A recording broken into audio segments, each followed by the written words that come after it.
HILT topic నడుస్తూ ఉంది కదా ఇప్పుడు దాదాపు 5 లక్షల కోట్ల స్కామ్ అని పెద్ద చర్చ నడుస్తూ ఉంది మీద. మీరు ఏం చెప్తారు? ఈ హిల్ట్ పాలసీ అనేది నిజంగా ఉపకారమేనా ఇండస్ట్రియలిస్ట్ కావచ్చు ఎవరికైనా?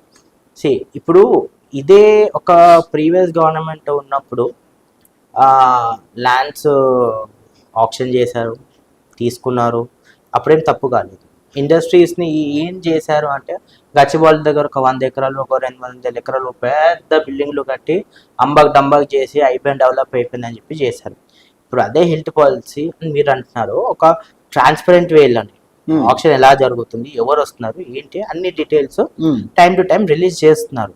మరి అన్ని అంత క్లియర్ గా అవుతున్నప్పుడు మీకు ఎక్కడ ఇన్వెస్ట్మెంట్స్ రావడం తప్పు కాదు. ఒక స్టేట్ కి ఇన్వెస్ట్మెంట్స్ వస్తేనే మీకు వెల్ఫేర్ స్కీమ్స్ కానీ డెవలప్మెంట్స్ కానీ డైరెక్ట్లీ ప్రపోర్షనల్ రెండు ఇవి అవుతాయి. మీకు ఈ హిల్ట్ పాలసీ అనేది ఒక ఫేక్, లేకపోతే ఇంకా గట్టిగా చెప్పాలంటే అక్కడ ఉన్న ఏదో ల్యాండ్స్ ని ఎవరో కబ్జా చేసి చేశారని చెప్పి ఏదో మాట్లాడుతున్నారు. ఏదైనా సరే మొత్తం ఆప్షన్ పరంగానే, లేకపోతే ఎవరికి అలాట్ చేస్తున్నారు ఏంటనేది అదే చెప్తున్నాండి. కాంగ్రెస్ పార్టీకి చిత్తశుద్ధితోని ప్రజలకు చేయాలి. 10 ఏళ్ళు వెనకబడిపోయినాం. ఒకటి కట్టాము, ఏం కట్టాము అంటే కాళేశ్వరం అనుకుంటున్నాము. కాళేశ్వరం ఏమైంది, అది కూలింది, అది అలాగే ఉంది. దాన్ని మళ్ళా ఏం చేశారంటే మాట్లాడదు దాని గురించి టాపిక్ వస్తే అసెంబ్లీ మొత్తం అల్లరి చిల్లర చేసేస్తారు, మేము ఏం చేయలేదని అట్లా.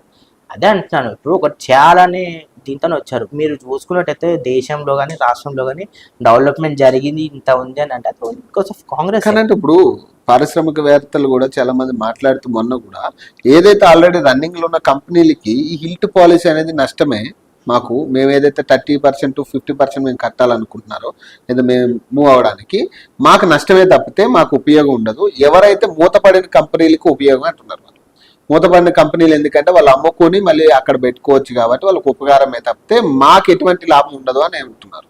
మీరేం చెప్తారు? ఇండస్ట్రీలు ఇప్పుడు అర్జెంటుగా మనకి ఓవర్ అవతలకు వెళ్లాల్సింది కదా. అదే చెప్తున్నానండి. ఇప్పుడు గవర్నమెంట్ ఒక్కొక్క గవర్నమెంట్ థింకింగ్ ఒక్కొక్కలా ఉంటుంది. డెవలప్మెంట్ అనేది ఎలా జరుగుతుంది అనేది డెఫినెట్లీ గవర్నమెంట్కి చీఫ్ సెక్రటరీస్, స్పెషల్ సెక్రటరీస్ వాళ్ళు ఇచ్చే ఆలోచన విధానం ఏంటి, ఎలా ఉంది, భౌగోళికంగా ల్యాండ్ ఎలా మారుతుంది ఏంటి. ఒకప్పుడు మీరు చూసుకున్నట్టయితే ఇప్పుడు కూకట్పల్లి, బాలనగర్ ఇవన్నీ సిటీ బయట ఉండేది, అక్కడ పెట్టారు సరిపోయింది. ఇప్పుడు జిహెచ్ఎంసీ అనేది ఎక్స్టెండ్ అవుతూ పోతూనే ఉంది అట్లా. ఇప్పుడు అవన్నీ ఒకప్పుడు బయట ఉన్నవన్నీ సిటీ లోపలికి వచ్చినాయి. ఇప్పుడున్న జియోగ్రాఫికల్ పరంగా కానీ లేకపోతే పాపులేషన్ పరంగా కానీ అది బయట పెట్టడం వల్ల యూస్ఫుల్ లేకపోతే లోపలనే తరలించడం అనేది అది గవర్నమెంట్ ఎలా డిసిషన్